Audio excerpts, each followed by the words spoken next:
Thunder of cloud is heard 9.8 seconds later than the flash of lightning.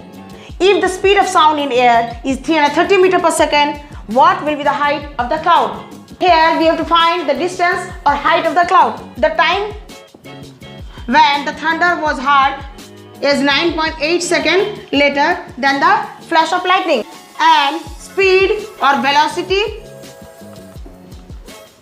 of light is 330 meters per second in air.